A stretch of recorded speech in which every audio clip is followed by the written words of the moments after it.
প্ৰথম পৰ্যায়ৰ নিৰ্বাচনলৈ মাজত মাত্ৰ আৰু কেইটামান দিন 11 এপ্ৰিলত প্ৰথম পৰ্যায়ত অনুষ্ঠিত হ'ব ভোটগ্ৰহণ তাক লৈ বৰ্তমান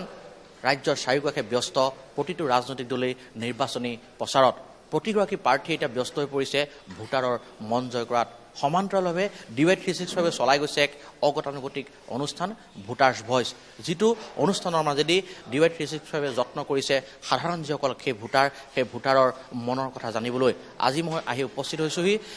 যোৰহাট আৰু শিৱসাগৰ যোৰহাট আৰু ডিব্ৰুগড়ৰ মধ্যৱৰ্তী স্থান যি মৰাণ সেই মৰাণৰ উপস্থিত আছোঁ মৰাণৰ মই এখন হোটেলত উপস্থিত আছোঁ আৰু হোটেলত আচলতে আমি একাপ চাহ খোৱাৰ কাৰণে সোমাইছিলোঁ আৰু ইয়াতে যথেষ্ট সংখ্যক সাধাৰণ শ্ৰেণীৰ ভোটাৰ ৰাইজ আছে আৰু সেই ভোটাৰ ৰাইজৰ আচলতে মই মনৰ খবৰ ল'বলৈ বা মনৰ তেওঁলোকৰ বহু কথা জানিবলৈ আচলতে মই সেইসকল ভোটাৰ ৰাইজৰ মাজলৈ যাম আৰু তেওঁলোকৰ পৰা জানিম আচলতে তেওঁলোকে অনাগত যি নিৰ্বাচন বা 2019 যি নিৰ্বাচন প্ৰথম পৰ্যায়ত 11 এপ্ৰিলত অনুষ্ঠিত হ'ব সেই নিৰ্বাচনত কেনে প্ৰাৰ্থী আচলতে তেওঁলোকে নিৰ্বাচিত কৰি পঠাব সেই সম্পৰ্কে জানিবলৈ মোৰ আচলতে কেইবাজনো ইয়াত লোক আছে মই তেওঁলোকৰ ওচৰলৈ আহিম 11 তাৰিখে ইয়াতে প্ৰথম পৰ্যায়ৰ ভোটগ্ৰহণ হ'ব আপুনি কোনটো সমষ্টি যোৰহাট নে ডিব্ৰুগড় আমি যোৰহাট সমষ্টি হয় আচ্ছা এতিয়াতো চবফালে পুৰা নিৰ্বাচনী প্ৰচাৰ চলি কেম্পেইনিং চলি আছে কি ভাবিছে আপোনালোক মই ভাবিছোঁ আপোনালোক চাহ জনগোষ্ঠীক প্ৰতিনিধিত্ব কৰে আপোনালোকে হয় চাহ জনগোষ্ঠী আপোনালোকে আচলতে লোক ভোটাৰ ৰাইজ হয় কি ভাবে আচলতে কি ক'ব এইবাৰ কি হ'ব ইলেকশ্যন নিৰ্বাচন আমাৰ এতিয়া যিখিনি চাহ জনগোষ্ঠীৰ মাজত যথেষ্টখিনি আমাৰ মোদী চৰকাৰে সা সুবিধা দিছে আজি চাউলৰ পৰা আদি কৰি বেমাৰৰ পৰা তাৰপিছত ৰাস্তা পদূলিয়ে হওক এই স্কুলৰ বিভাগতো এনেকুৱা অনেক ধৰণৰ সমস্যাবোৰ আমাক সমাধান কৰি দিছে যিহেতু কংগ্ৰেছ চৰকাৰৰ দিনত 15 বছৰ ৰাজত্বৰ ভিতৰত যিখিনি কাম অৱগত কৰিব নোৱাৰিলে সেইখিনি কাম আমাৰ মোদী চৰকাৰে 5 বছৰ কৰাৰ কাৰণে আমি হয়তো এবছৰ আগন্তুক ইলেকশ্যনত আমি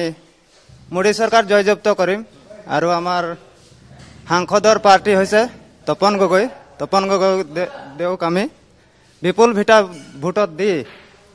জিকাম বুলি আমি আশা কৰিছোঁ মোদী চৰকাৰ যোৰহাট সমষ্টি পৰিছে এই খোকামা আমাৰ চাহ বাগিচা গাঁও পৰিছে আমি এতিয়া দেখা পাইছোঁ আমাৰ অঞ্চলততো বৰ্তমান ভালেই কাম বন কৰি দেখাইছে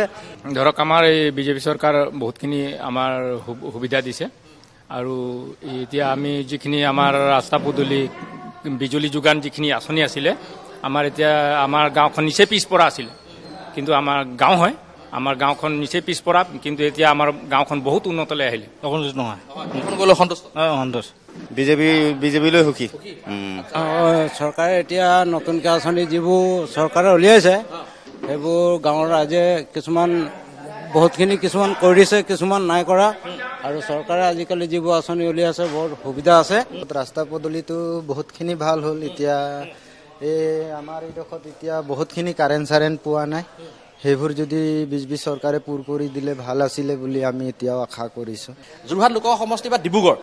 কোনজন বিজেপি দলৰ বা কংগ্ৰেছ দলৰ কোনজন প্ৰাৰ্থী জয়যুক্ত সেয়া জানিবৰ কাৰণে আমি ৰ'ব লাগিব 23 মেলৈ আমি পৰৱৰ্তী সময়ত অন্য এটা অঞ্চলৰ পৰা আচলতে সাধাৰণ ৰাইজৰ যি মতামত সেই মতামত ল'বলৈ চেষ্টা কৰিম